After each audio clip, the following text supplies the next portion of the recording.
bringing it up to date to right now, what's the state of play? Is Hope into Action where you expected it to be at this point in time, or something different?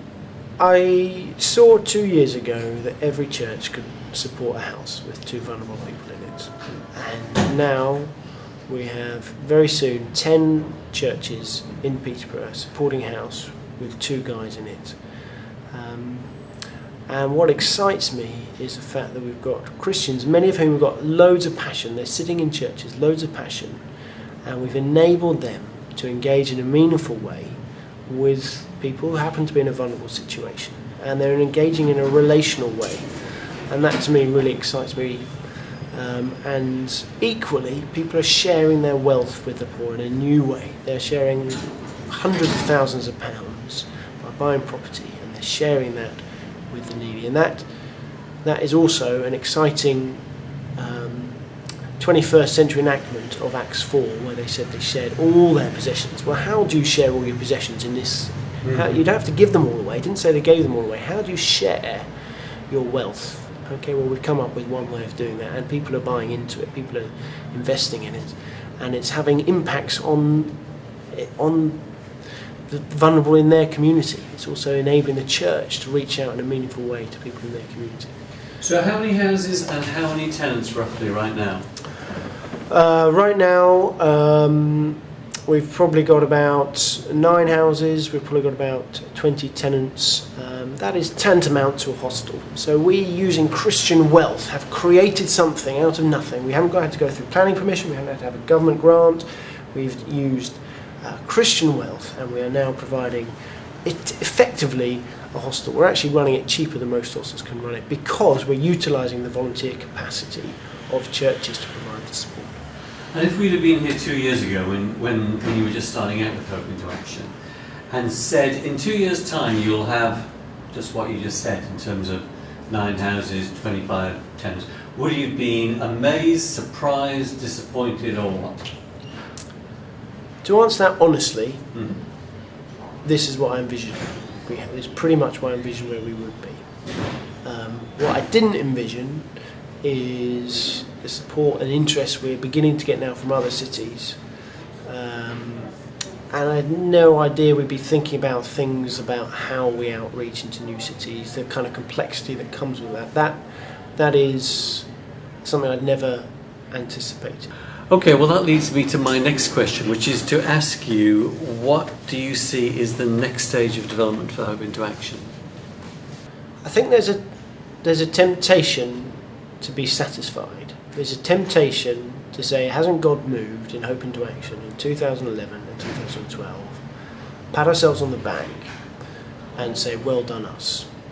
And I think we've done 8 houses, 9 houses, 10 houses in Peterborough and others. Aren't we doing well? And run that and be satisfied with that.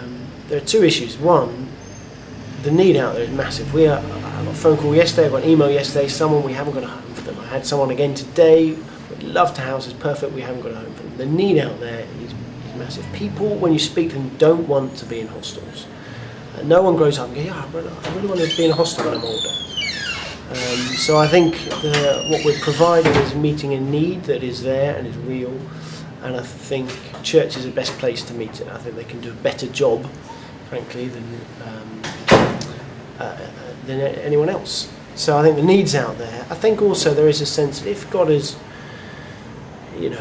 given us this idea of meeting the homeless in a holistic way, we have to be careful about how we steward that idea. And I think actually I don't think we should be ashamed of saying, actually, we don't want to bury this under the ground. We do want to see, actually, what can God do with this idea? What can God make of our 2 loaves and 5 fishes?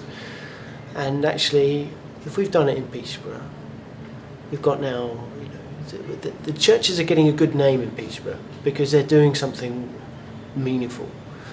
Why shouldn't we do that in other cities? And why shouldn't the churches across this country be doing that? So, for the future, I'd like to see what we're doing in Peterborough in a humble but unashamed way, replicated across this country.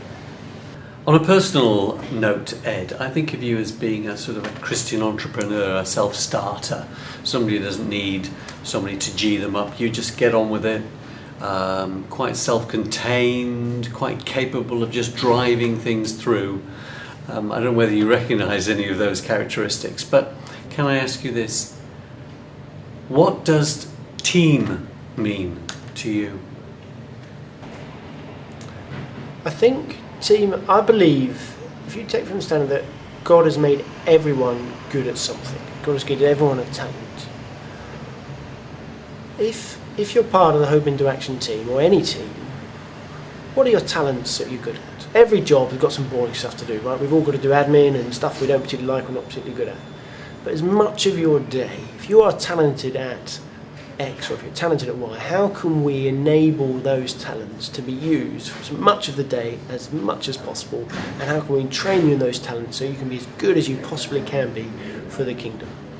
If you can have 5, 6, 2, 3, 12, 15, 20 people, any numbers, it doesn't matter, who for a significant proportion of their time or week they're giving of what God has made them good at, then, and that's gelled together in a team, then you've got a fun team to be a part of. Do you think we've got the makings of that here?